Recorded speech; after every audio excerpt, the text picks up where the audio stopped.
9. Check the radio, pit crew is far from slow. The lights no longer yellow.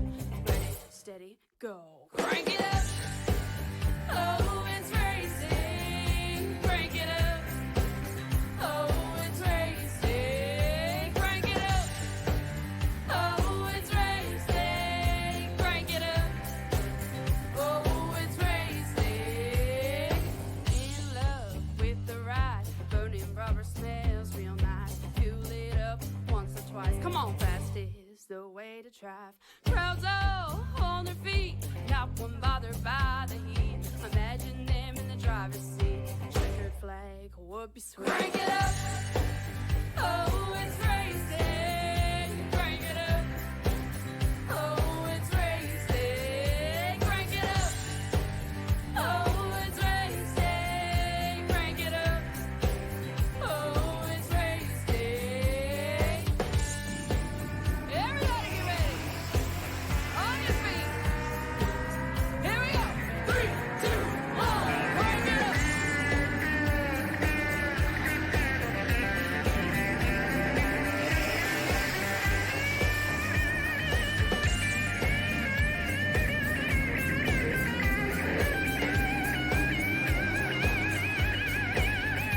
Crank it up.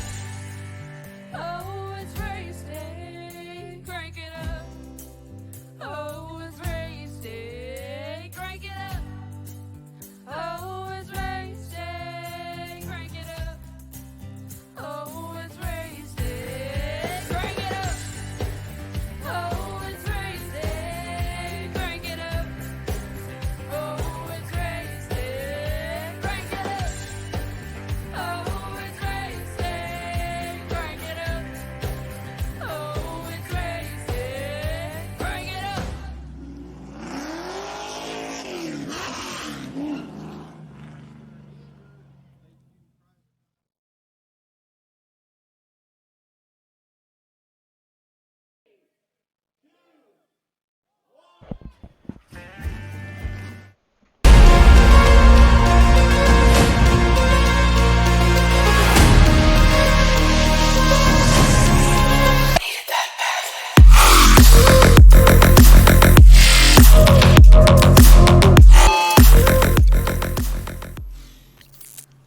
...120 laps on a track that's going to wear and tear these drivers apart, but with a Gen 4 Cup car like this, what could you ask for anything else? Ladies and gentlemen, welcome to Six Sigma Sim Racing Oval League and the Gen 4 Cup Series as they present to you the showcase of their brand new car in a whole hosted season, presented in part by the friends at Six Sigma Sim Racing, your #1 Moza and Sim Magic dealer on the market, with fine quality rigs to match. Six Sigma Sim Racing is the way to go. Hi everyone, I am the Crusader Christian Strider, joining you guys today here as we are on the track live here in Madison, Illinois. It's time to take a look at our field of drivers. This is a hot one today. The one they be hating all day, Jimmy, they be hating Hayden. And the 24 is on the pole again, but it was outside the former champion, the #12, Elton Norgard. Row number 2, last week's feature winner from across the pond. It is William Whiting, the 43, the outside. The big bad rattlesnake, Robert Kahn. In the 13, the outside. In the 3, Brian Beeman, the 41, the outside. In the 21, Corey Abbott.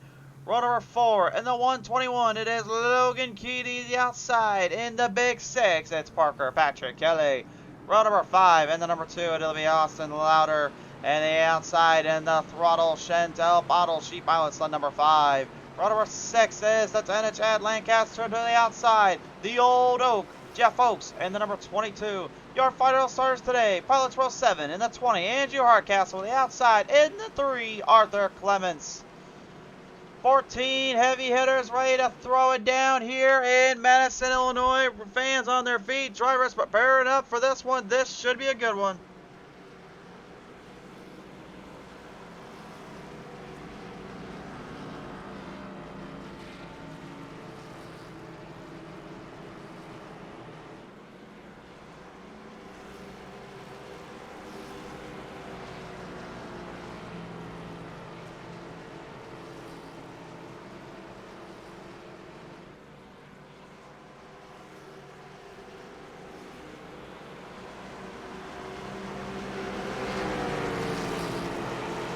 900 horsepower about to come roaring down this front straightaway here.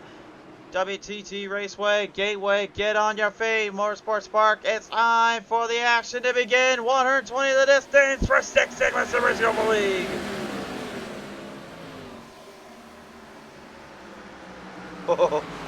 Oh, I love seeing the power of these things offline. Ah, that's not what I like to see, though. I didn't say the power be lost off the line. Trouble off of turn number 2 for the Ailton Norgard. And of all drivers, I'm genuinely shocked it was him that lost in the corner. Arthur Clements and Robert Kahn both also having troubles down there, unfortunately. Each driver taking a little bit of a lick down there, unfortunately, with that number 12 Norgard. Oh my gosh. Let's take a look at the replay here. I don't even know where to begin with this one. We were looking like it was going to get a good start. Ailton man just drove and entering in the corner. Got loose, then he tightens it, then he loses it completely, then Kahn drills him off the turn. Bottle escapes. You see his 10 as well getting out of that mess, but everything else just from there was absolute pure chaos and madness, I tell you that much. Oh my word. What a wild start out of the gate. You're on board with the rattlesnake.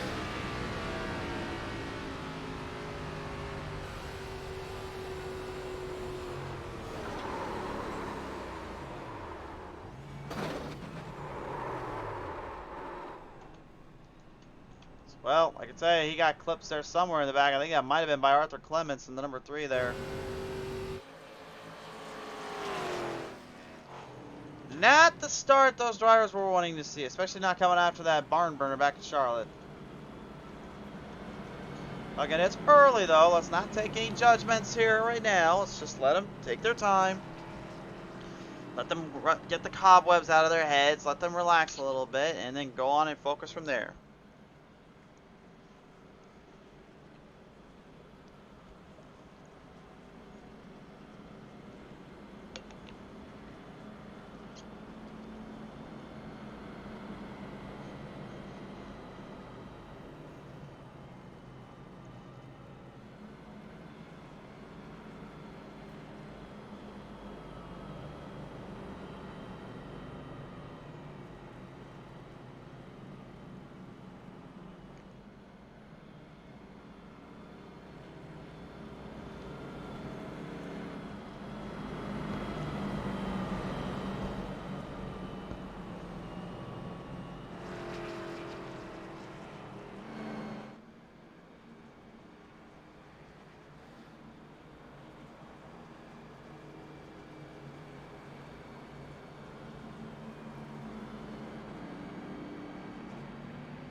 So the field right now currently going to get themselves squared back out on the track here. Definitely not the start they were looking for there. I'll tell you guys that much. That was a bit of a rough start for them.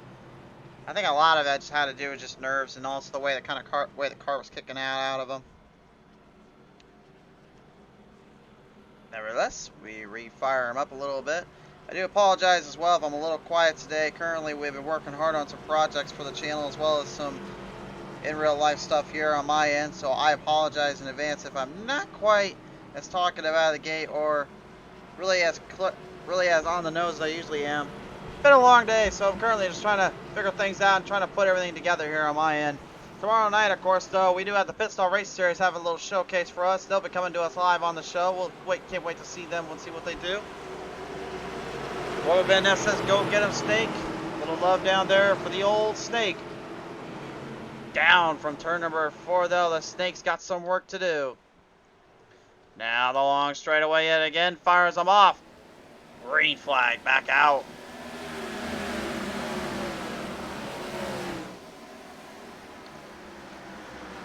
William White last week pulled off a miraculous racing end there in a feat that I don't think anybody was expecting so quick into his season. Now he has to try to face off against with some of the heaviest of hitters here in like Jimmy Hayden and Brian Beeman even right now, looking to try to make a little bit of a show out of himself, trying to show these boys he's come to play this season. Much better start this time. Everyone keying a little bit more crystal clear on where they need to go and driving where they have to play at.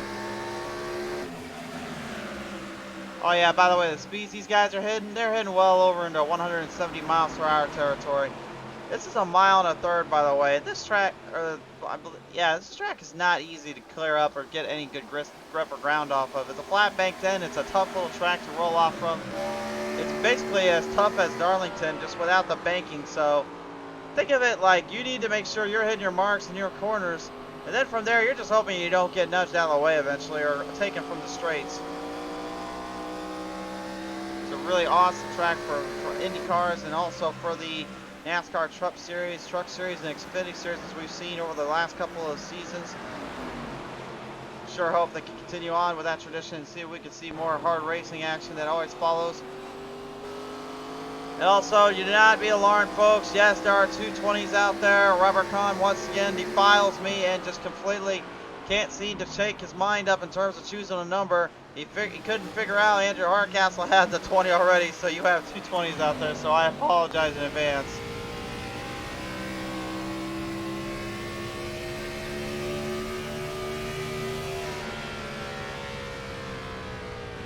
Man, listen to these bad boys roar. Little onboard here with Con right now as he tries to get there to Hardcastle. Oh, off turn number 2. Trouble there for the number 10. Chad Lancaster going for a spin. Maybe a little too aggressive coming off the corner end. Remember, you got 900 horsepower underneath you and a rear end to kind of sweep with you. Not exactly the easiest to hold on to there. Here's another look at it. Came right down from 1 and 2. Land and C10 just slipped on by. Not a whole lot of places to control it from there either, man. That's like one of the toughest deals to have to go through. Is that kind of cornered off and that kind of drive off.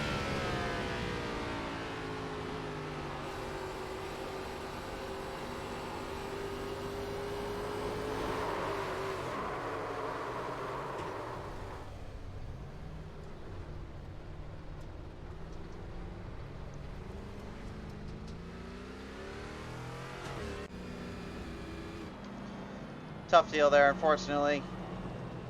Alright, I will have to go silent for just a second here, folks. I currently have something I gotta take care of real quick. I will mute my mic and I'll be right back. We'll be right back with some more hard racing here from WWT Raceway in Madison, Illinois.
Back up down to the Great Flag Line, and we're back underway here in Madison.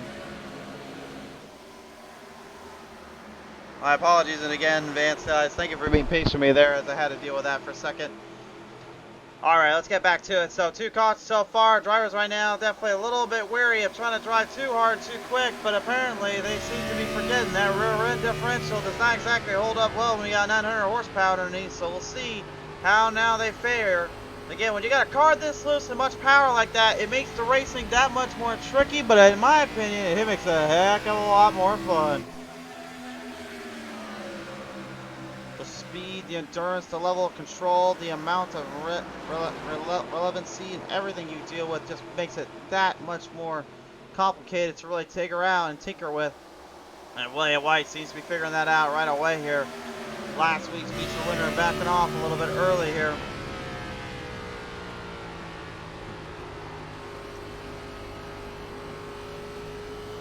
Has to kind of corner off the brakes a little bit there. You see, he kind of rolls the turns off, kind of rolls the speed down a little bit. Then he rolls that power back up. You can actually see the little shifter knob there. Notice how it moves around a little bit. That just shows you how hard he's cornering that thing around, and also, well, I guess braking it while he's at it.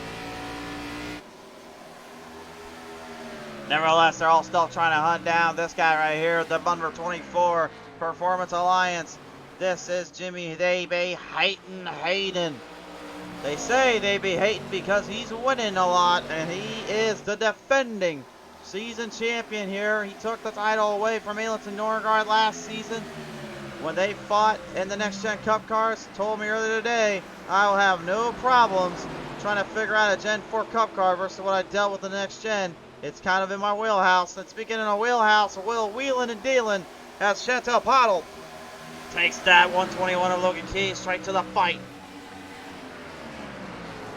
Ailton Norgard right in the mix-up here as both drivers now hard on the gas pedal, both trying to slam the gas on each other and trying to get the run, but not letting the car get too out of shape. And Ailton Norgard knows he's got to be very careful on where he makes smooth, where he makes mark, especially when there's an old oak coming around. Here comes the interstate battery, number 22. That is Jeff Oakes. Logan Key with the pass down there off of turn 1 and 2. Whoo, boy, gets it a little bit loose down off turn number 2. And here comes the throw. Chantel Pottle back to the inside. You can't get rid of her that easily. And a caution is out on the track. Caution is out. Caution is out. It looks like Andrew Hardcastle may be having some problems down there. Third caution of the day. Yeah, that's definitely not helping these guys out at all any. But it looks like we just barely missed as that battle went on there. Came right on down that back straightaway, and Hardcastle just gets clipped by the 20. Ah! Looked like something Tony Stewart might accidentally do if he got in his way there. And you see Chad Lancaster just trying to get out of the way. But there was nowhere he can go. That was a nasty little situation there.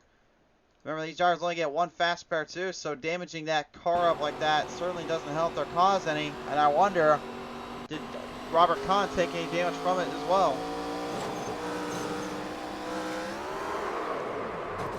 Yeah, he got into the wall right there. There really was nowhere for him to go at that point. He was already kind of trapped.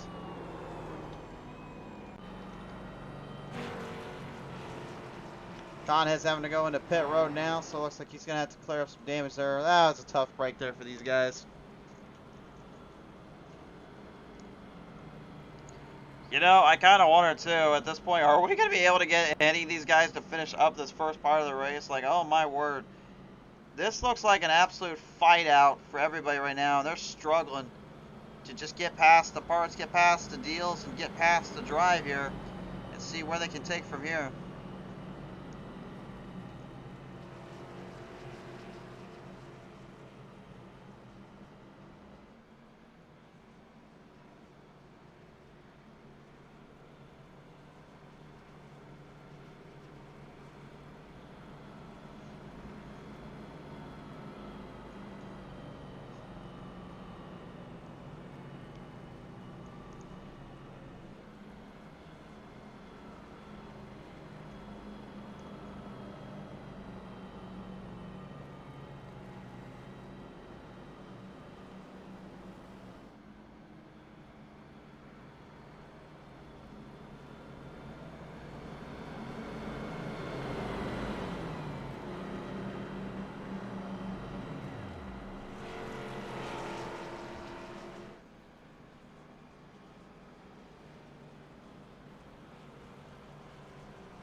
So the field now going to lock themselves up, double filed in yet again here. We are about 1/6 of the way done with this race.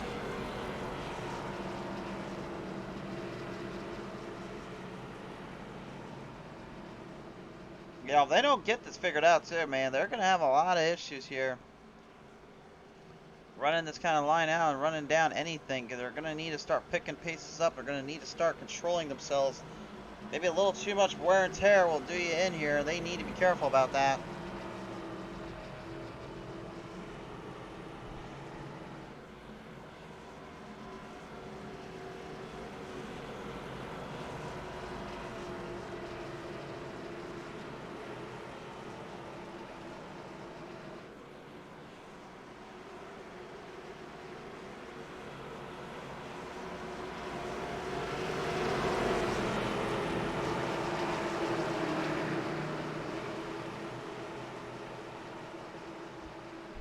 Rolling them right up down that front straightaway here. Line back to the line. Green flag back out.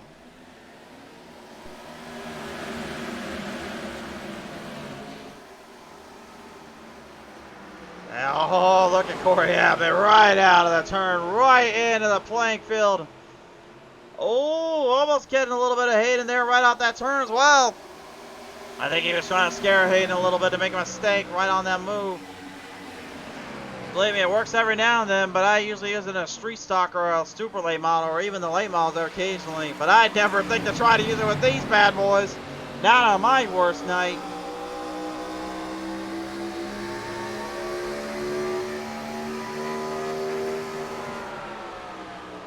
You know, I think it was Christopher Bell that once said that those next gens were like weightless engines. I think if we ever had these cars back out there, if we ever called them weightless, I think we may need to get checked out here.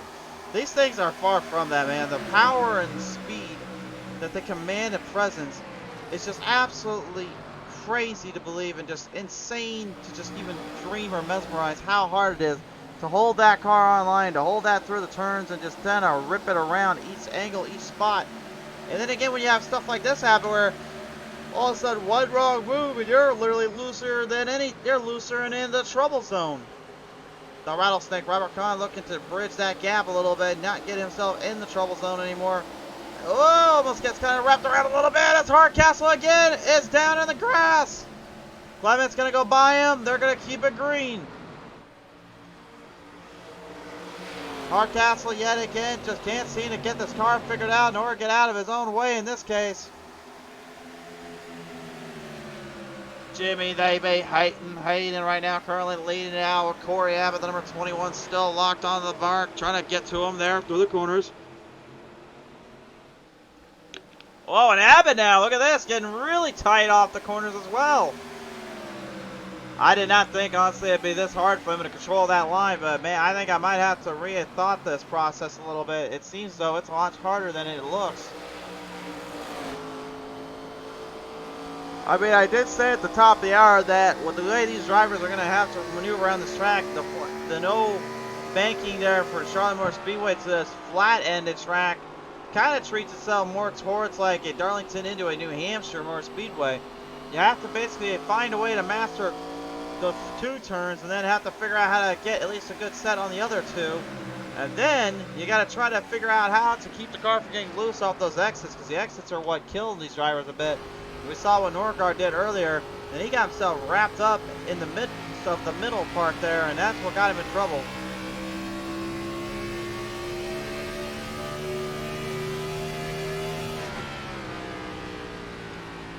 William White right now trying to stay out of trouble here, as he's currently dealing with a lot of company there on his back bumper, and he's now going to try to put Parker Patrick Kelly right behind him.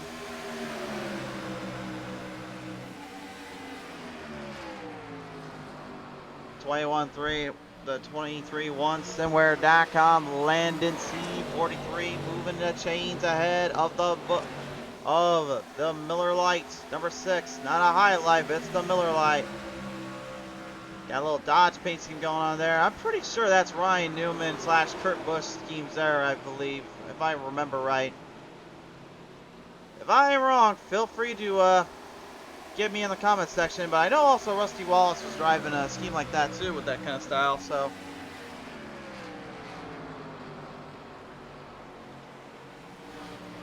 Logan Key right now representing for the Six Sigma Sim Racing Oval Camp here. Again, he is one of the other drivers like Terry Brooks that usually are rolling around here. Terry not able to make the show today here, but thankfully he's still within our heart and soul racing, so we'll see him hopefully sometime soon.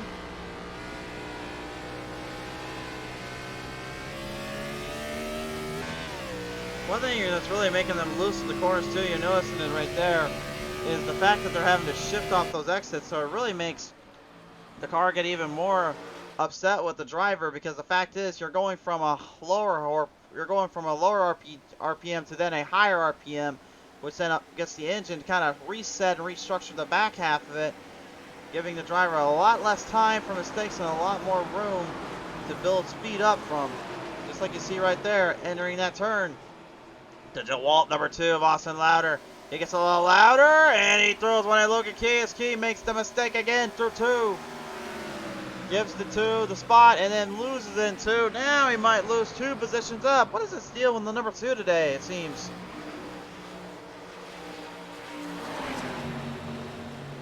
Chantel Bottle right now looking to clear the gap off of 4. Didn't quite get it. Logan will hold on to that one at least.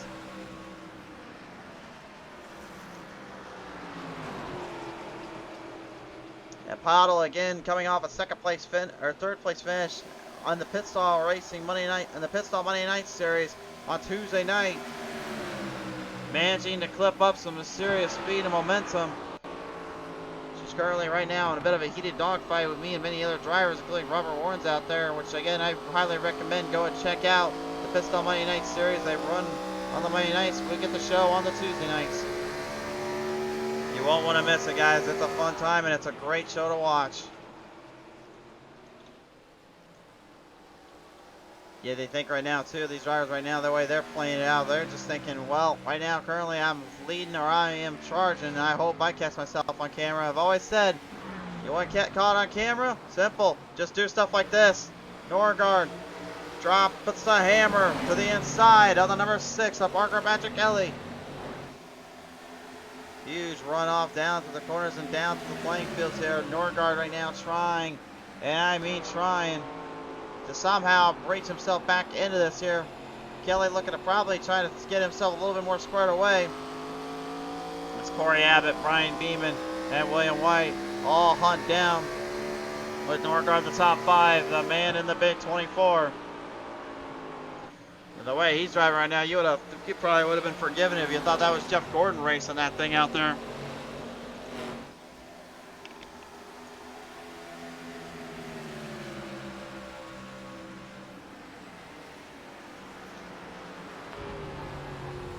Yeah, I talked to William as well after that race. You know, he really was just absolutely mesmerized and floored to finally get the one thing that was eluding him for nearly a full 3 seasons. 2 full seasons in, 2 second place finishes, and now no longer has he felt that wrath or that misery anymore. He finally got himself into victory lane and took good control of the long haul that it now takes to try to win the season championship.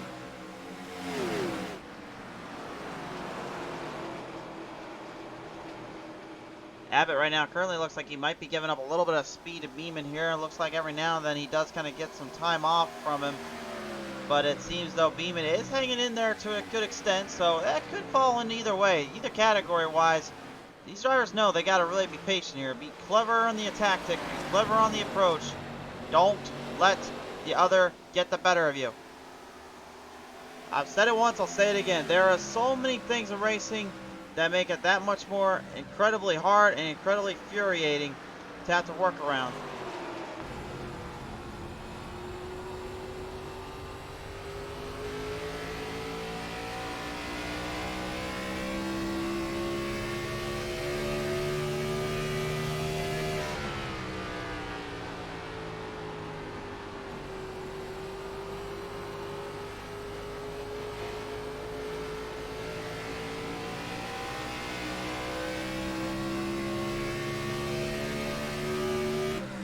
Oh, sorry, I was just listening to the real power and roar of these things. I don't know what it is, guys. Like I said, I will say this, actually. I got to take it back for a second. I know what it is.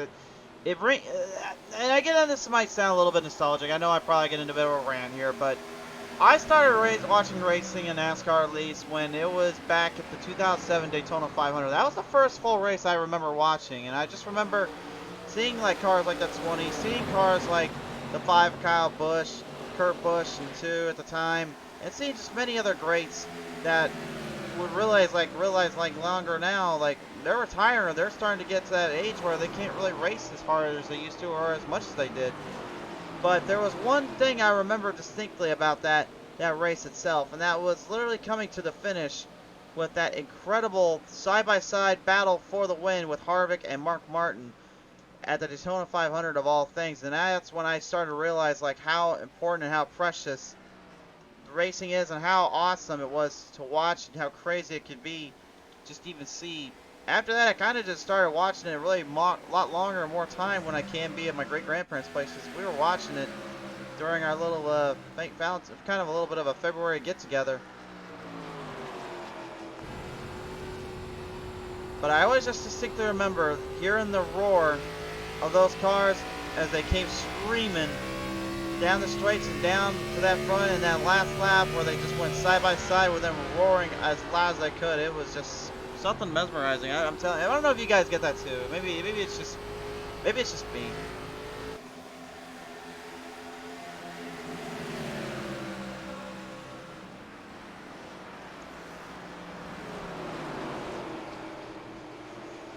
Gas right now currently being a little bit more harder for Parker Patrick Kelly to kind of king in with and kind of hold down off of the old Oak. Jeff Oaks trying to stay as loyal and as solid as he can. Trying not to let the lumbering wood stop him from instead in his tracks. He's looking to try to push that wood right off and fire down on the rest of the field. So far, again, no one's been even able to try to match Jimmy Hayden, although there have been a couple of charging moments there from Abbott, but he's still nowhere near him.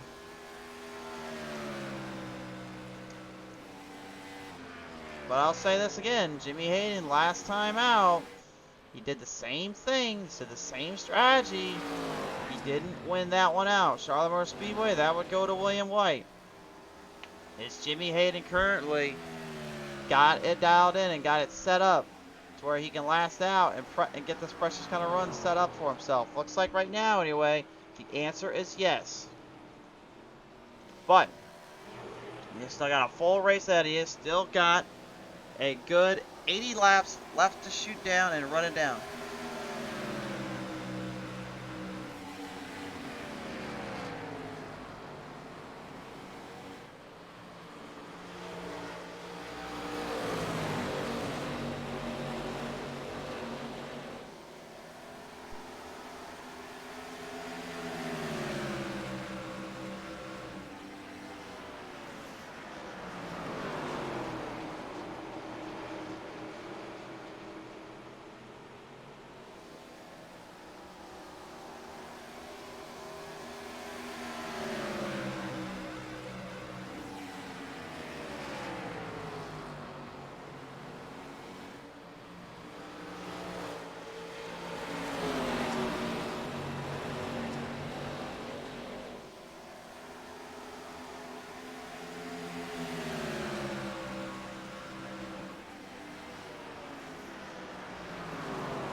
Looks like Brian Beamer right now might have a little company on his door handle there. Looks like he's got William White sneakily getting himself a little bit closer in here.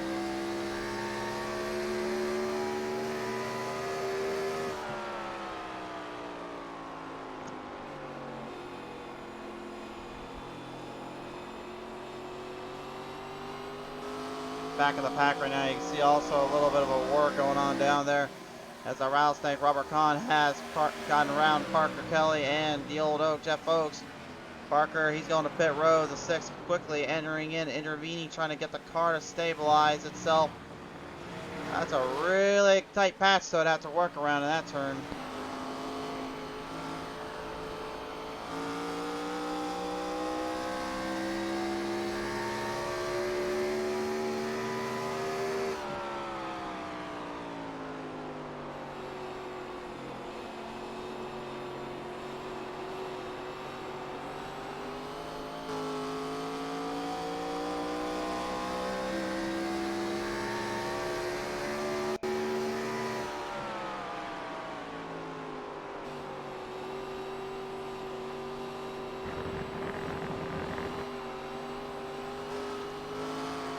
You know, Austin Ladder last season, he had quite a few good performances out there. He showed himself really up to his standards, up to the line that it takes to be a race winner time and time again. I think if there's one thing, though, he really struggled with, I think it probably was honestly just trying to stay out of trouble when it came to just getting too quick and too fast on the circuit.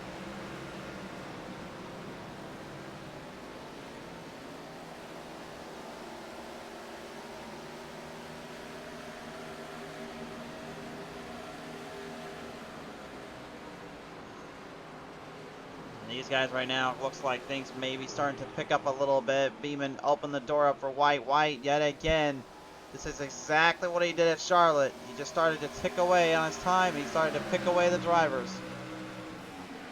And now Norgard heads to pit road. Khan will move himself in. The Home Depot number 20 got a long way to go, though, and you can see how far they are just from that leader. That's Hayden, by the way, coming into turn 1.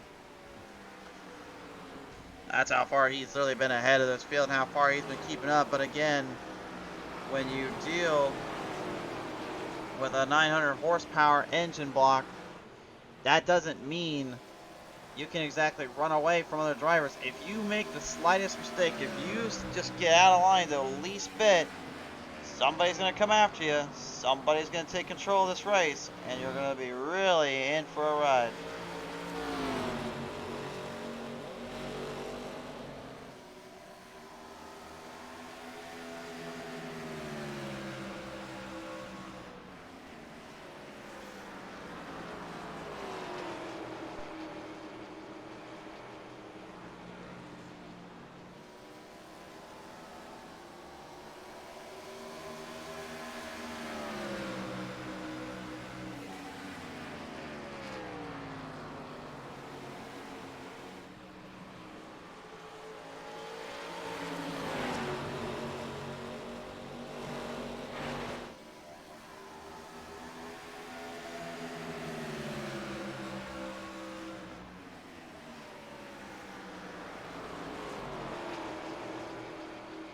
Just about halfway done with this race here. William White moves into the lead. Beeman has got second. Jimmy Hayden has gone into pit road. Khan's moved into the third spot here. And William looks like he will go into pit road. He's going to try to strategize it a little bit with Beeman. Khan, well, let's just say he has got other priorities.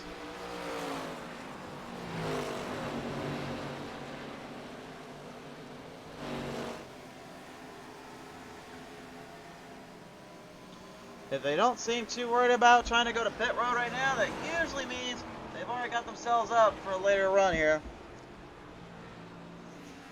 And indeed, they did. Khan, you had to go on a pit road on lap 17. Chantal Pottle, the same deal, which means they could have a slight advantage here in terms of that long haul and that long run here. So the 6 of Parker Patch Kelly going to tick deep it inside, and that's one and out.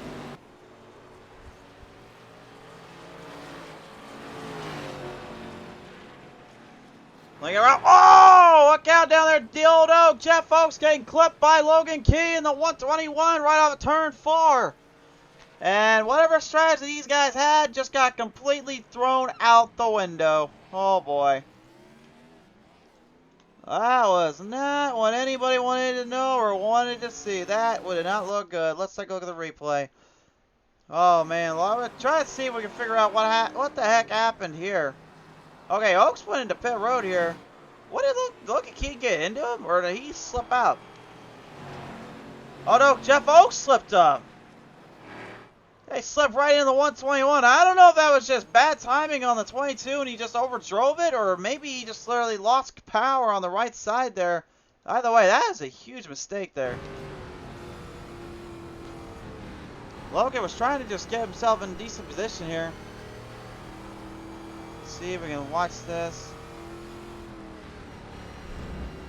Yo, he completely missed pit road. Yeah, he just went straight right. What on earth was the old Oak thinking there? I mean, I'm not one to criticize Oaks. Honestly, I genuinely am not. He's a good driver, and I've raced him numerous times. I can tell you how tough he is and how tough it is to beat him out. But I'm not afraid to kind of call him out on some things, too. And I don't really understand what the heck happened there, but that was kind of a really bad and a little bit of a arrogant situation, I guess, best way to put it. And I think Logan, well, right now the way he's looking, he's already got his eye on that 22. He is not a happy camper, and I would not want to try to repeat what's on the radio said there.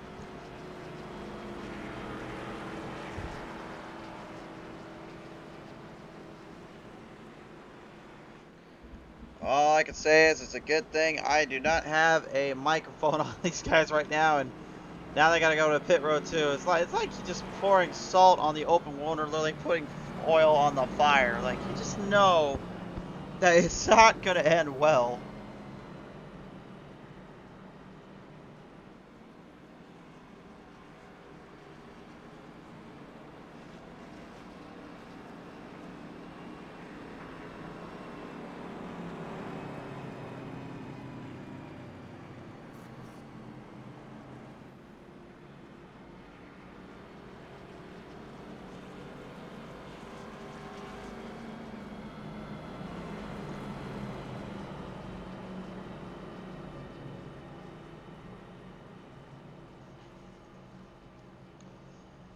So Jimmy Hayden catching himself a big break there, and now going to move it back into the lead. Parker Patrick, Robert Kahn, Chantal Paul, Aylis, and Norgard going to be in that hunt, in that mix. Everyone else currently on the lap down and going to need to try to figure out how to get out of it quickly here.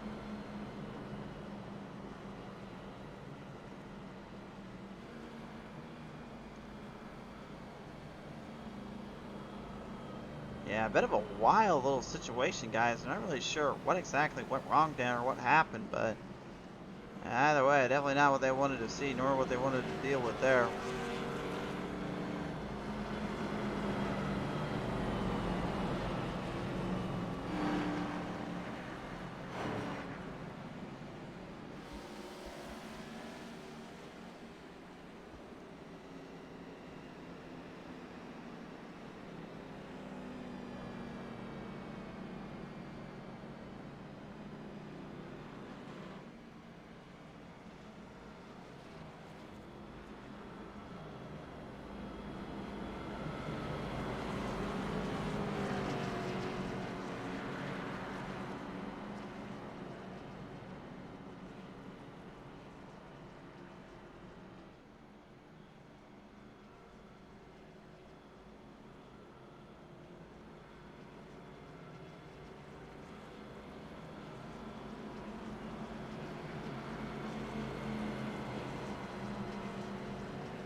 Roll them right off down from the top to the bottom.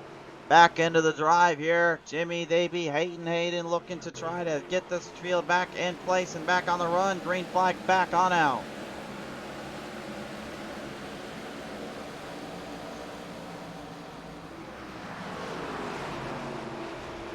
Pretty good start there again for Hayden. Oh, whoa, no, that's on our caution. Jeff Oaks loses it down turn 1 and 2. Well, whatever was flagging him to get into pit road, I think it may have just plagued him again there. The 22 losing it right off of turn 1 and 2. And now I think, honestly, this could get a little nasty. Take a look at the replay here and see what the heck happened there. Does have damage on the right rear fender there, so I don't know how bad that affects the car, but yeah, he just got completely loose here. It tightens up, trying to stay out of the way. Smacks the rear end of the wall off there, coming from the edge, and just again, more trouble than he thinks it's worth at this point.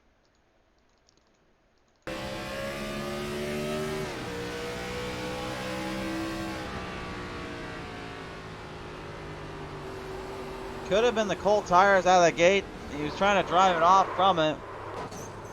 That could have been his dilemma. Hard to really say, but man, that was a little bit of a nasty little spin for him.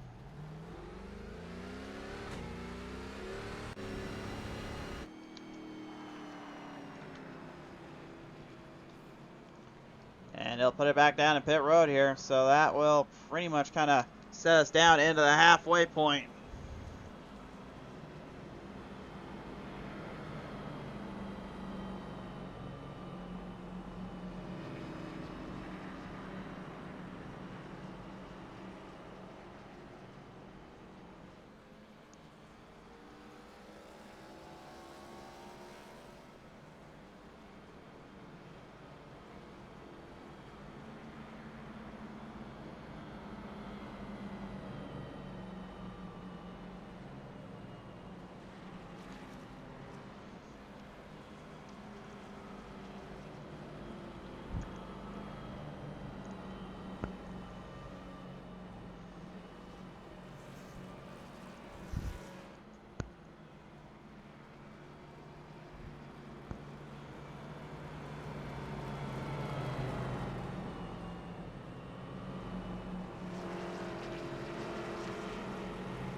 So the field looking to kind of pull the curtain back a little, looking to roll their way down across the plains. Everybody now knows they've got work to do.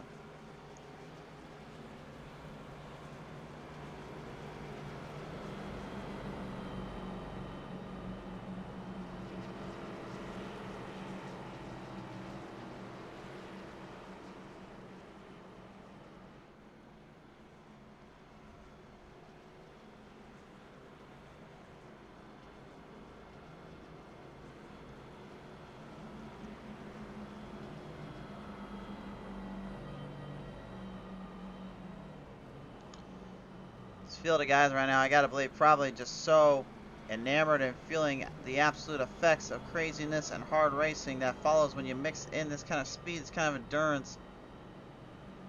This level of drive can only be sustained by simply just getting out there and putting everything at its peak and at its core.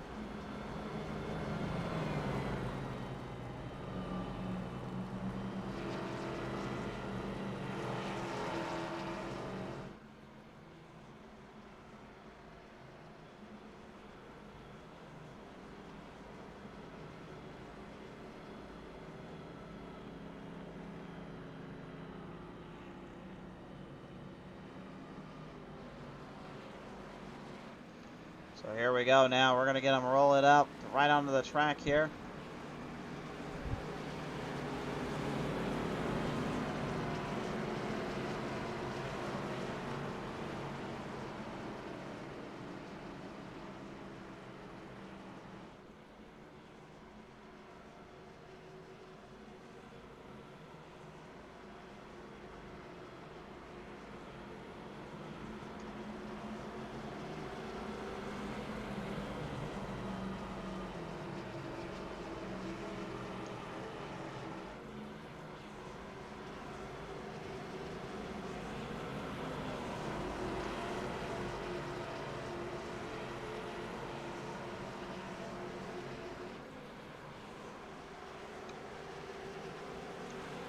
Looking on down from turn number 3 and 4.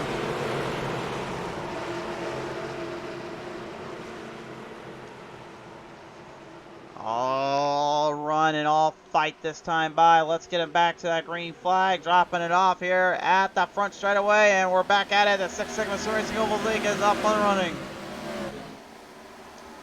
We're now approaching halfway done.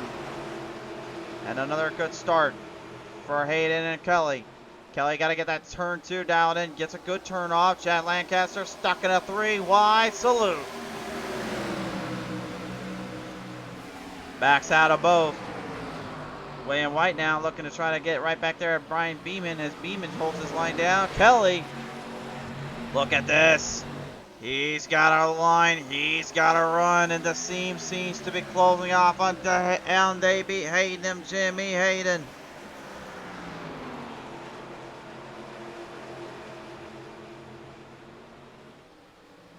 Oh, a little bit tight off the edge there. Really hard on the gas pedal. A little strugglesome for them. They can't let that happen too much. They've got to stay focused. Especially now how hard it is to try to catch this guy in a general here. Looks like really the main thing I'm seeing though is if you drive that line as tight as Hayden does, I think you got something here. Colin now back into the mix. Extends to the inside looking for a runoff.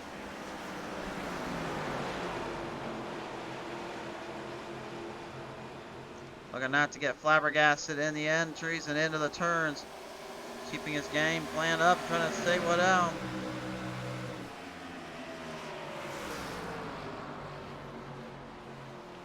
Yellow flag back out on the track. Looked like Lancaster has got a problem down there.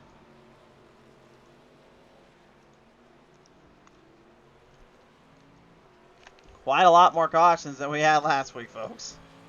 And I think a lot of it just has to do with just bad timing and just not understanding how to really race this track with this kind of car. Again, even it's hard to drive with the Truck Series or even the Xfinity Series.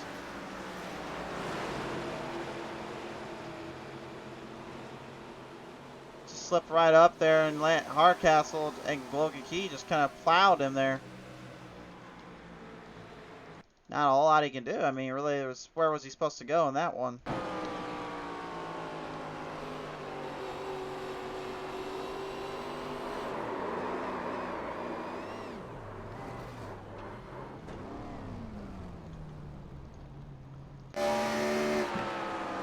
Just flipped and clipped and sent on around, and now the field gonna go back onto the straightaways here. Looking to try to get themselves covered up a little bit and figure it out. This has certainly been a tough road for them to deal with, but again, in racing there are no such thing as an easy win or easy time unless you truly work so hard for it.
So right now, currently past halfway, still a little bit of work to do.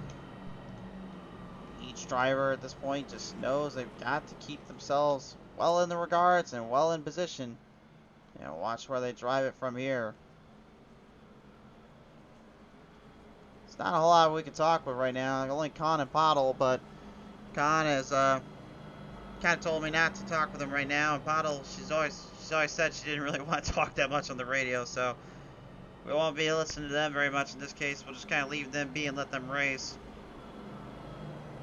Con last Sunday night probably doesn't want to be reminded about this, but man, what an absolute war he had ending with a horrible, horrible end to it, which gave Jeff Radke pretty much a stealer win, if you will. Just kind of came in there and snuck by with it. If you're wondering what I'm talking about, go back and watch that race.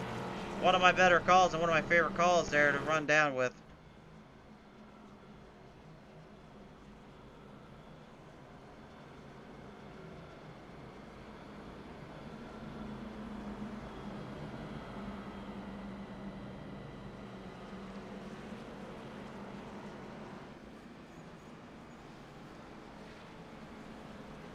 We're gonna march the deal down onto the track here.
Coming right back off the playing field here. Green flag's back in the air.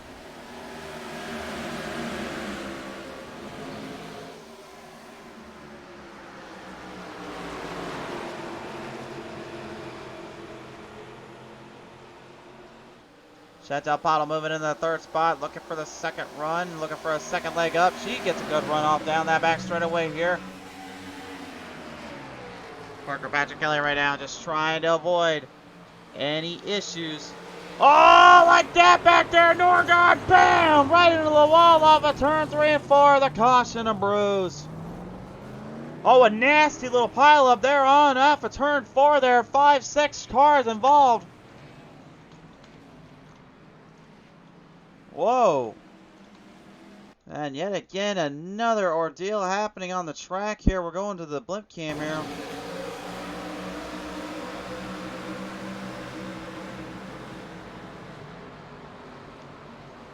I think Norgard. Oh, look at that! Oh, look at that right there. Yeah, I think Norgard actually drove it right in at him, and William White got trapped. Then all of a sudden, Luke Key got trapped. I don't know if Khan was just getting really frustrated, and upset with that, or that was just whatever that was all about. Definitely, I'm getting a little Tony Stewart vibes from that one, though. Watch Norgard. Yeah, he rolled it right in. Khan stayed in the gas. Oh yeah, he stayed in the gas, all right. I know Khan when I know him, and I think he's about had enough, it seems. But I don't think I necessarily agree with that move on his part. Let's take one last look at it. Let's see what the steering wheel does here.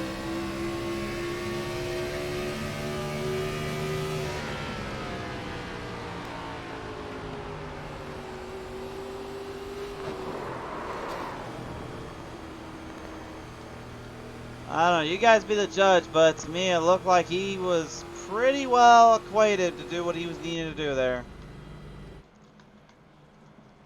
I mean, again, I don't blame Khan for everything he's dealt with and been through this season, but if you still do that kind of stuff, you know eventually it will come back to haunt you. I've been there and done that plenty of times, mostly at Martinsville. Sorry, Chantel. For if you're wondering at home, I've had a few encounters at Martinsville back on NASCAR Heat 4 and Heat 5 where I accidentally kind of drove a little bit harder than I should have around the track at Martinsville. I never tried the Ross Chastain wall ride though, for the record, so don't come at me for that one.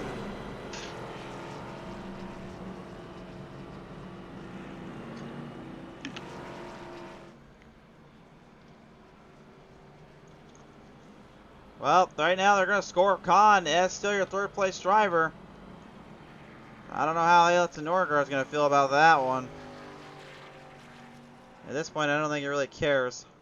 He's in pit road now. He's going to quickly charge in and get out of there. He's going to hopefully find a way to get back in this race.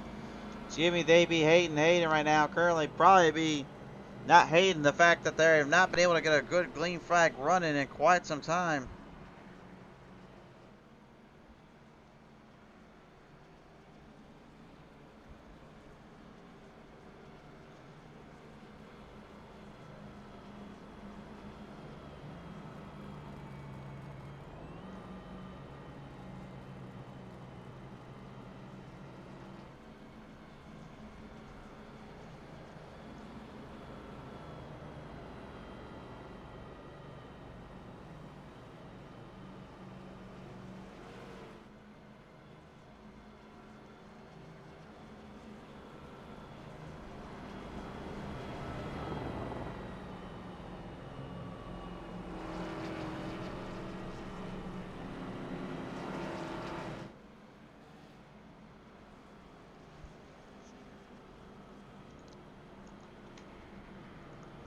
And it looks like they have thrown the 20 to the back.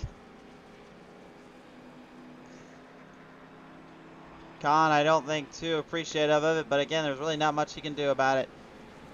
People move up, Abbott and Louder, they're going to move up as well, so now the field going to be stretched in.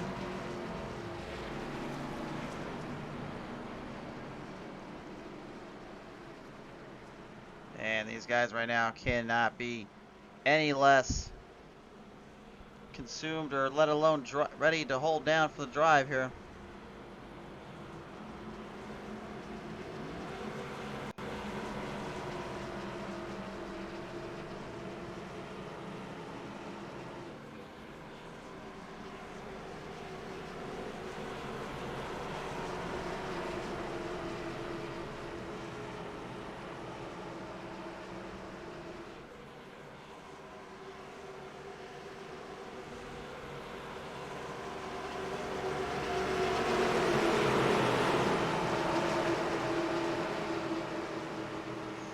"50 laps will turn to 49 laps this time on by, down across that front straightaway yet again.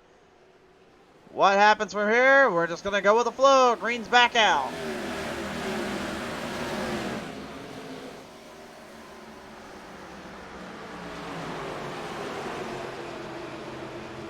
Bottle right now dealing with trouble on the outside. Abbott trying to sneak his way around.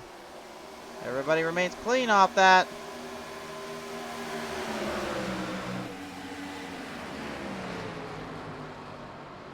A lot of hard charging, a lot of corner down from the turns, exiting everyone looking through. Bottle deep on the inside, trying to get there to Hayden. Not a whole lot of room for mistake here either, man. You gotta be thinking just back of your head, when and where is the right time to kind of put the car in, and where is the right time to make that move.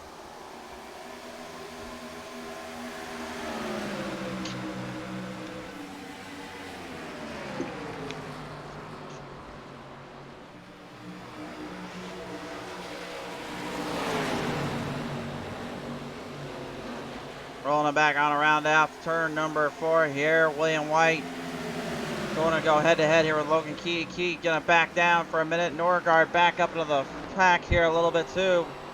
Probably trying not to send it there at Khan again or at Logan. May need to be careful off the exit. Does clear the gap. And now Parker Factor Kelly intervening a little bit too.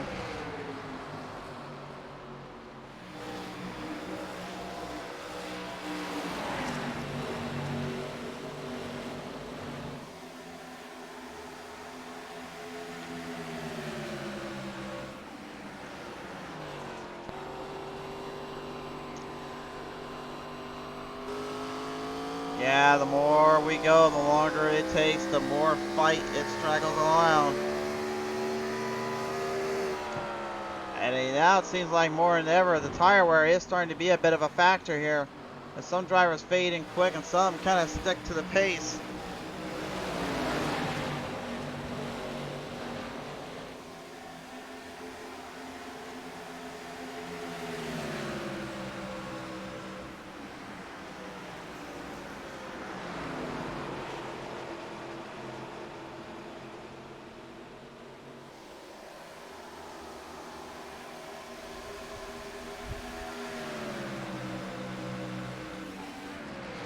Rolling right through Austin Ladder right now, keeping his momentum up in the DeWalt number 2.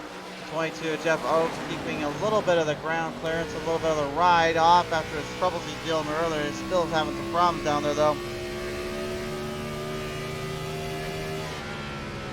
The car just wants to tighten up so bad, and I think that's really what's hurting him so much right now. Probably just trying to insist that he can't get it in there and trying to stay a little bit more focused on the attempts. Oh! Oh! Whoa! Whoa! Whoa! Look out down there! Trouble!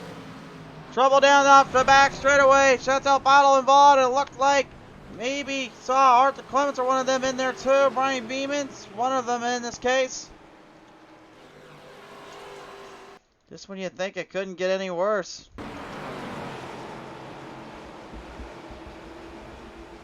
Take a look at the replay. It looked like Beeman or Pottle went up or went down, or both of them did. And then it was, oh my, that could have been very dangerous there.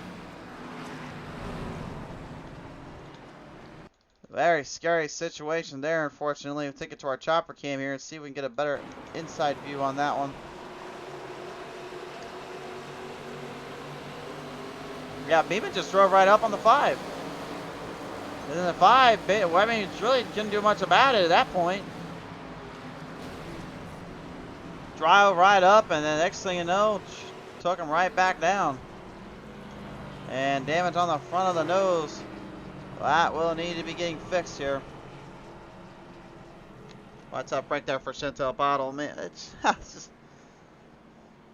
I am generally right now, guys, I am trying to figure out, like, where the heck all this ensuing madness and all this crazy fight arounds are just kind of putting these guys on their tails and on their limits here. Is it the way they're trying to patrol and they're trying to shoot out the gaps, or are they just thinking they don't have time to make the run, so they try to shoot any kind of move they can off of them?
Double them up. Ready to roll them down. We'll have 40 laps left to go. Jimmy Hayden so far this entire race, other than one set of pit stops, has led a majority of this all.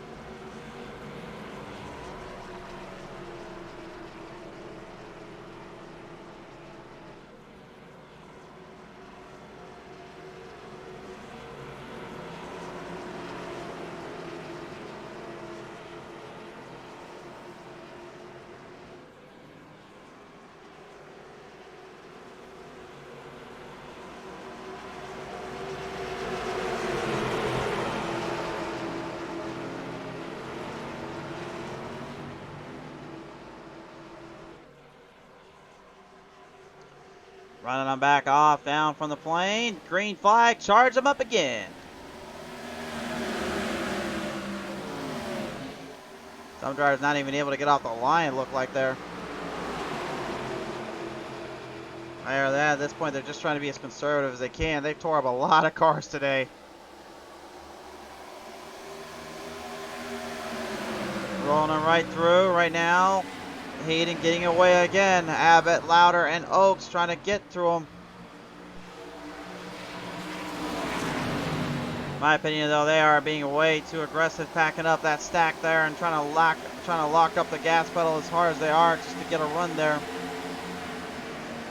But they really have no choice. They got to either try to make the moves when they can and go for the dive in, or they're going to have to just push the limits of every one of themselves. The Old Oak right now with company on his side door there. It's Robert Kahn, the Rattlesnake, striking up a little bit of a spot, trying to find a little bit of ground here at this point. Knows this race is pretty much kind of over with unless he can start putting 2 to 2 together.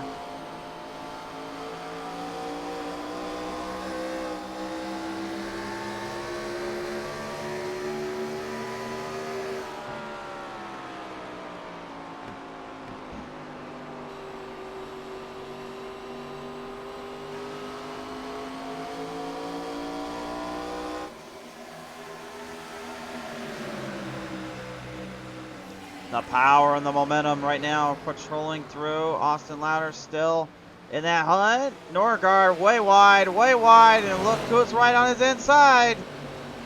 I don't think he wants anything to do with this guy, though, and I don't think Con wants to do it either.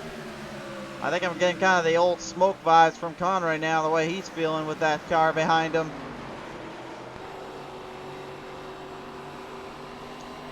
Will Norgard dare try to do a big run on the inside again on the 20, knowing that could risk himself a little bit? Seems to not be the case for him. Looks like he's backed off a little right now, just trying to stay relatively clean with it. They have now drafted up enough to get to Hayden. Oh, except for Parker Petrokelly, gets a little bit tight off that exit. Everybody finally, they'll start to put 2 and 2 together. If you work together and you start putting things in place, they may just have enough to finish this race.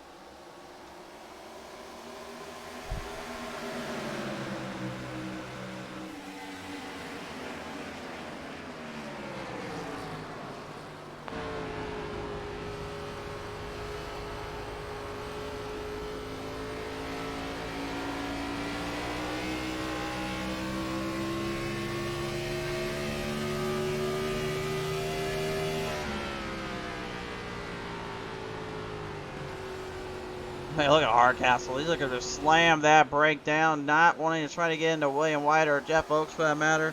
He had to let it off quick and let that thing deck down so it would not get into trouble.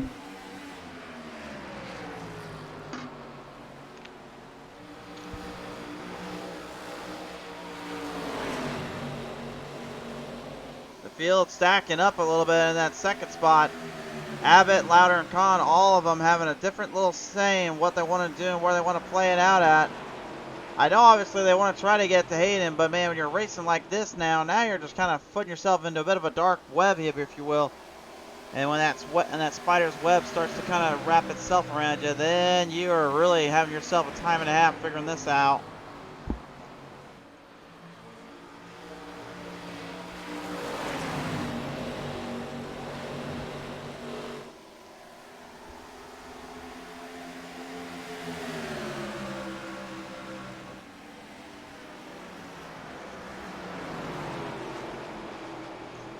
Abbott looking to keep the speed alive. Gonna drive it quick to the outside. Throwing a little lightning strike out there on that back straightaway as Kahn looking to run it inside. Not quite there just yet. And Hayden's starting to run away too. So now this is starting to be a little bit of a troublesome shoot. But again, they all have to go to pit road at least one more time. That could be the difference maker. Oh my gosh. Oh, I'm just telling you guys, every time I see them slam that brake down, I just get a little bit nervous. And Kahn, look at this, finally got himself a run on the 21. He got taken out, put to the back. Now he is looking to bring it back to the fight. Does he have anything left, though, to get to Hayden? Let's take a look at the lap times. Well, recent laps-wise, absolutely not. And this one's certainly not the same case either, but he'll have 30 laps still to get him. 31 remain.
Well, I think that gap might have cleared up a little bit. Oh, yeah, it did.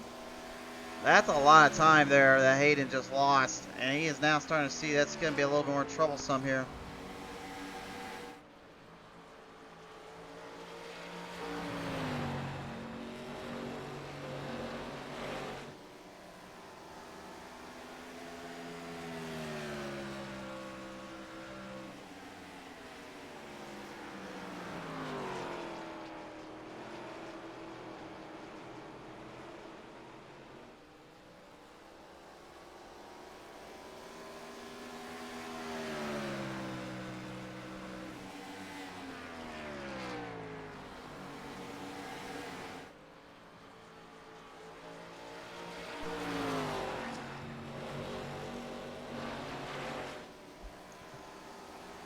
You can see more and more. It's just going to get worse if Hayden doesn't figure something out here. Don is quickly driving the boots off this thing. And he's looking to try to finally narrow down this entire gap. Back in the pack right now, Austin Louder in the 2, the 22, Jeff Oakes, and the 43 of William White at it. And I think these guys right now are probably just trying to hope for a little strategy run here and hopefully maybe for a little bit of a break. I think they could go about 30 or 40 laps before they had to end up in pit road, and I know we're obviously pretty close to that mileage point, towards that tire point as well. I think that could be the difference maker that sets everyone apart in this case.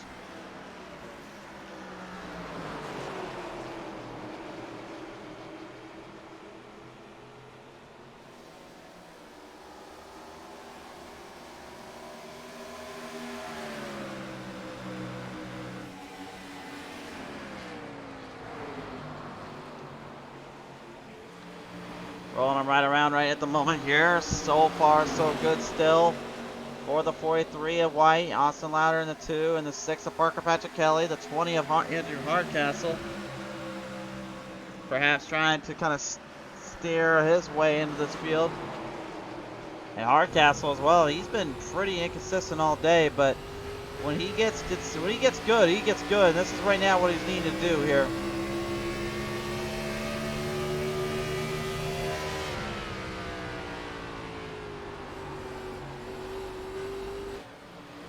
Like Louder opened the door up there really quickly there for him as well, and that's going to give him quite a shot there. You just don't leave a door open, think someone's not going to go and be feeling like they're invited in. Jeff Oakes and White now back at centered point, 24 laps remain. White looking to the inside, trying to clear the gap. No run just yet. Meanwhile, up for the front, this is it. This is what I think many fans came to see, was can anybody take down Hayden? Hayden hasn't won yet. This would be a huge milestone if he can figure out a win here. But he's got a very, very angry and determined rattlesnake on his back half. And yeah, I do mean an angry snake. They have provoked the snake. They have stepped on his tail, and at this point, I think they de-venomized him. Now, the only thing he cares about is just biting anything that moves.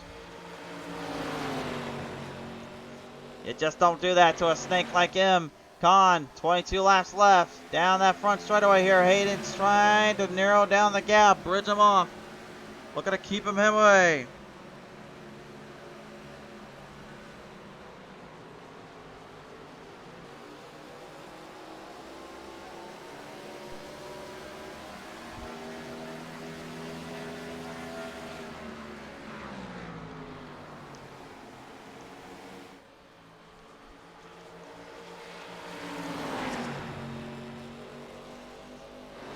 Con, looking in, looking quick, looking fast.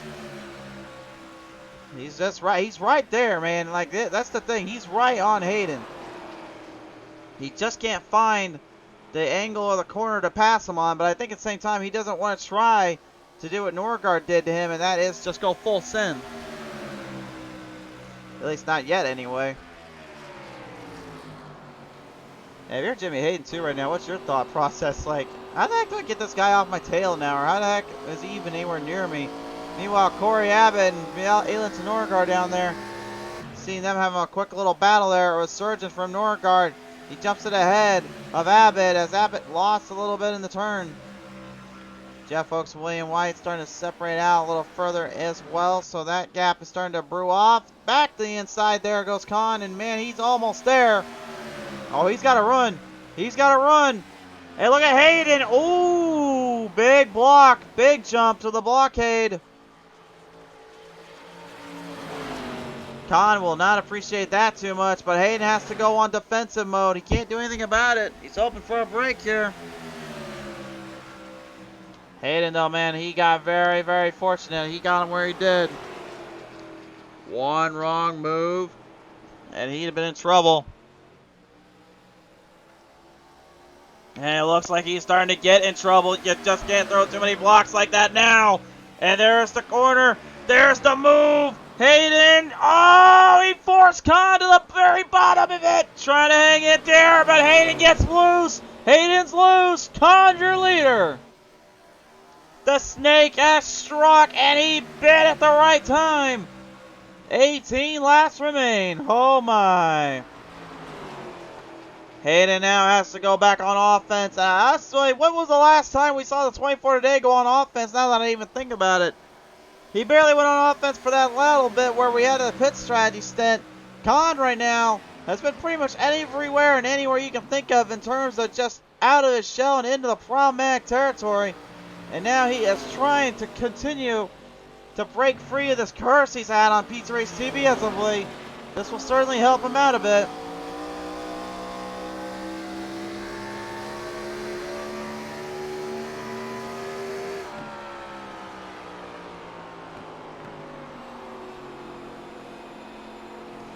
Look at William White. Look at him creeping a little bit coming off that corner. Big build of speed there. You would have thought he was a chameleonaire down there. A little doing creeping on the low over there. No, instead he was absolutely pounding the gas pedal off and just kind of setting up everybody. Norgard, man, he's all over the place too. Everyone right now that you'd think would be the fastest and the toughest, they're struggling a bit. Oh, and speaking of struggling a bit, Khan got to get in. Khan got sent in there by Hayden again. But Hayden, he can't hold it. Khan back to the lead. Hayden drove it deep to the inside. He forced the 20 up, and those two connected. Khan, I think, has had enough of that today. And he got him loose. Oh, my. And gets destroyed there by Norgard. Jimmy Hayden has lost it out in turn 4. Unbelievable. Unbelievable, ladies and gentlemen. I don't even know where to start with this one. Let's just go back to when this really began. Let's take a look at this. Let's go to this last lap and just start from the very beginning. Watch this. Here's where it began. Watch Khan. Makes a mistake. Gets in the wall. Hayden, huge run. Big corner out. Blocked there from the 20. Here comes Hayden. Deep in the inside. There's the bumper. But watch Hayden. Watch the rear end. He gets the flat spot. Look at the look at those tires. Look at that. He's straight right. You saw them turn straight right. He still has a run. He's hoping to hang on. Trying to force Khan. He goes way too low. Gets it on the apron. Now he drifts up. He's in trouble. Trying to battle hard for that position. Loses in the turn. And Jimmy Hayden gets just slobbered right by Norgard as Oaks tries to get out of that mess. Holy smokes, folks. Holy smokes. There's been really no back racing. It's just been two cars going at it multiple times with multiple drivers just doing everything they can to hang on. And absolutely ouch moments like that there. What an unforeseeable and absolutely indicative race this has become. And now the field currently having to throw out the last bit of their strategy. William White, Robert Kahn doing what they can. Kahn did not go to pit road. White did. And now White, in my opinion, has a very unsavory and unsettling advantage that the Rattlesnake just realized may have been a mistake. But had Hayden not made that mistake and lost in the turn, I think honestly Con would have been running away with this one now. William White, he's got a golden chance now. The golden ticket is in his hands. Does he decide to cash it in, or will he fall victim once more?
What else is next? What else at this point can happen next, guys? 11 laps to go, coming to the line. Robert Kahn at this point is just hoping that those burnt rubbers and those burnt heads give him somewhat of an advantage, considering these guys are going to be on cold sets. But I don't know, honestly. This is going to be a very tough ordeal for him. Not only is he going to have to try to drive from point A to point B, he's also going to have to try to hang on.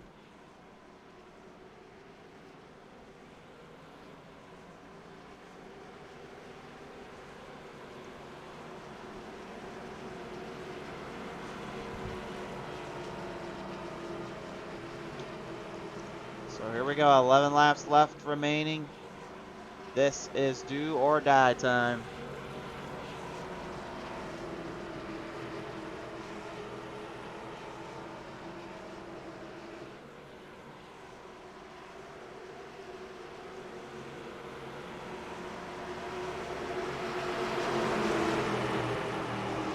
Kahn needs a great start here. He needs a good start. Run him down from the front stretch to the line. Green's out.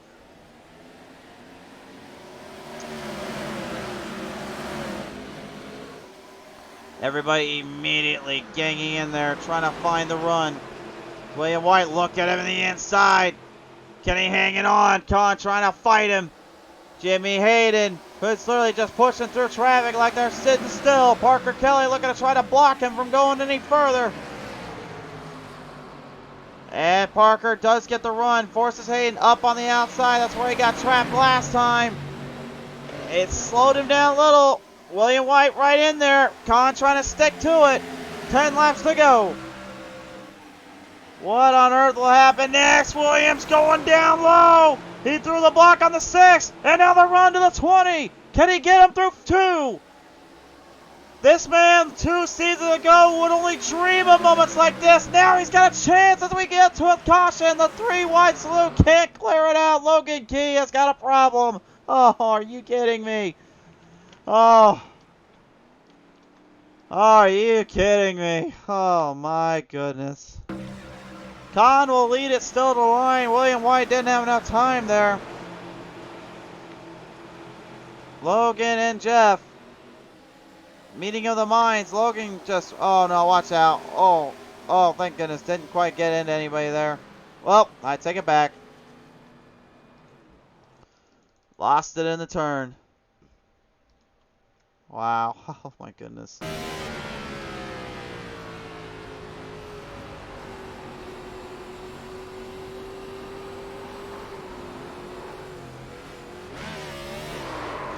Well, one problem I'll say right there was he had it straightened out, but then that shift really cost him. If I was him in that moment, I don't think I would have shifted until I was completely on that straightaway. That was his mistake. And I feel like it was kind of his undoing. Jimmy Hayden right now, man, look at this. He is back in third. William White in second. Looked like he was going to get Khan. Got blocked. Didn't want to run him dirty. Khan desperately at this point. Just doing whatever he can.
Six. We'll turn to 5 laps. We're going to put the top 5 on your screen because honestly, these starts are just going to get even crazier.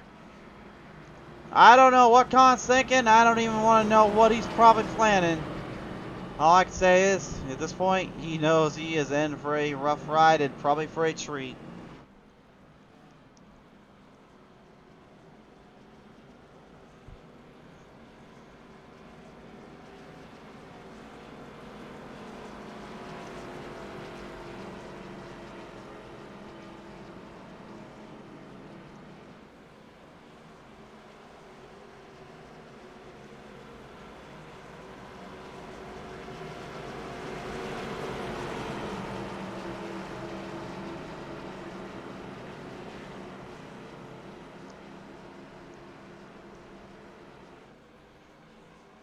Khan, White, Kelly, Hayden, Abbott, Oaks. Your top 3 rows.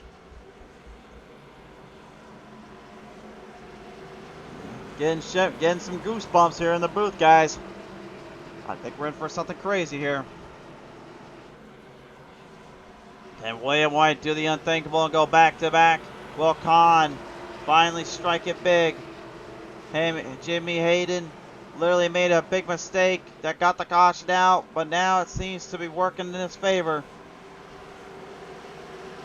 But he's got 2 hard-hitting drivers looking to keep him from it. Off of corner number 4. Straight to the line. This is for it all. 5 laps still to go. Who wants it more? Green's out to find that out.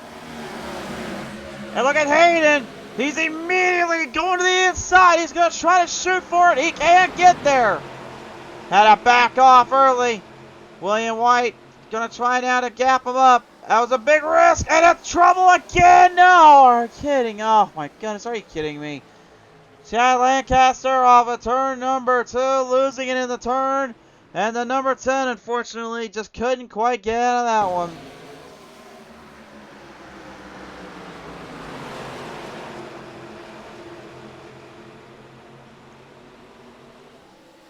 Got loose and Beeman just clipped him. He was already going for a spin though, honestly. Not a whole lot they can do at this point. They are going to be going to a green-white checker now.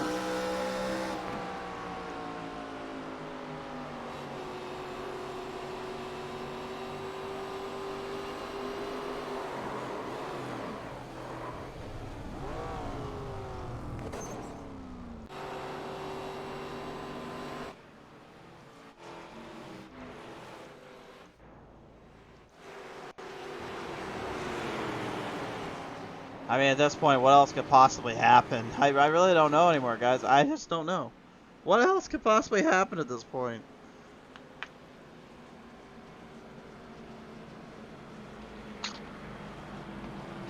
I'm almost kind of scared to even find out how many cautions we've had total today. Well, there you go. 11th caution of the day.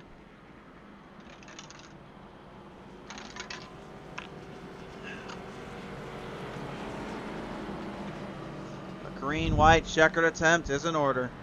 Who will take it home, though?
Well, at this point, there really isn't anything else we can figure out. It's all just whoever can survive these final laps.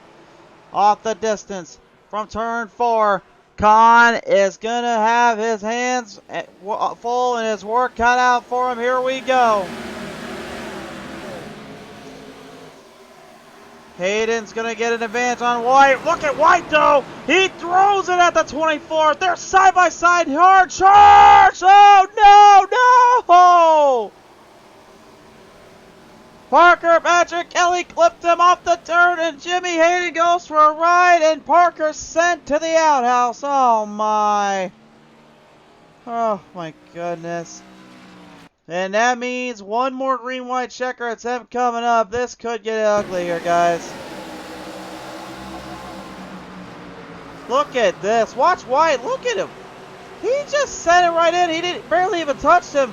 Parker got the 24 and actually got him right in there. And that's all she wrote for that 6. Oh, my. Safe to say, this Gen 4 Cup car has turned friends into foes. I really don't know how else to put it. Oh my goodness.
And right now, I think Khan's just waiting for it. He wants this finally to come down to it.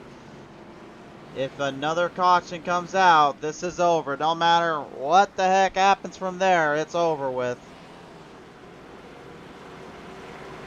Hardcastle is in a prime position to make a move here. Jeff Oakes, same deal. Chantel Bottle and Jimmy Hayden, you know what they'll try to do. But for Robert Kahn and William White, this has been just basically a battle of two foes. One on burnt heads, but a little bit of a better start. The other, fresh head, but a cold tires, trying to get a grip before it's too little too late. But has the extra speed and momentum to carry if it can get the run in there. William is now dead set to take the rattlesnake on head to head here. He's waiting for that start, waiting for that drive off. Everybody else looking on. Once that pace car comes in, I guarantee you, nobody will be sitting down in this place. Madison, Illinois is on their feet. They're ready for it. This is their last chance, their last restart. One more time, and WWT Raceway, here it is. Ah, Puddle, watch out down there. Huge wreck, huge wreck. That's it. It's over. It's done. Robert Kahn is going to win this race. Maybe under the most dubious and dubious of circumstances. But he's going to get it.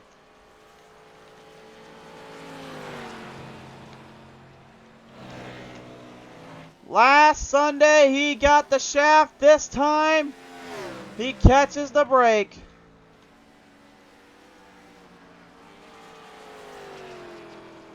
Robert Kahn somehow, some way, finds that chance, finds his opportunity. And this is a major upset to take home today. William White right now cannot be a happy camper. Hard to tell what happened there on that final restart. I only know checkers are out, and the rattlesnake Robert Kahn is going to win this out. And Chantel Pottle, it looks like, yep, crossed that caution. She got second. She'll take home second place. But for the rattlesnake, redemption for Sunday, redemption today. He got pushed, he got shoved, he got spun, he got thrown to the walls. And yeah, here he is, prevailing above all else. What a race. Let's go take a look at that replay, because I know we need to look at that real quick. I just want to know one thing. Who started it and who got that mess started in the first place? We're going to try to see every bit of this from this angle.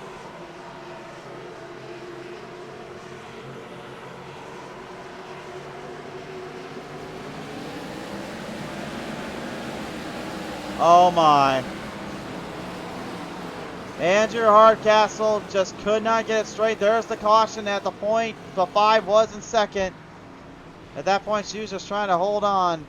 Andrew Hardcastle, unfortunately, though, just couldn't get that start down and ends up sending everybody to the Shadow Realm in a horrible break. But there's not much you can do when this kind of happens right in front of you.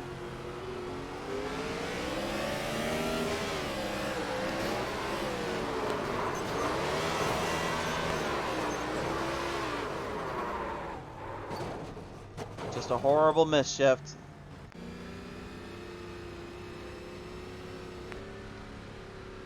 Wow. Unreal. Unreal, guys. Celebration time for the rattlesnake.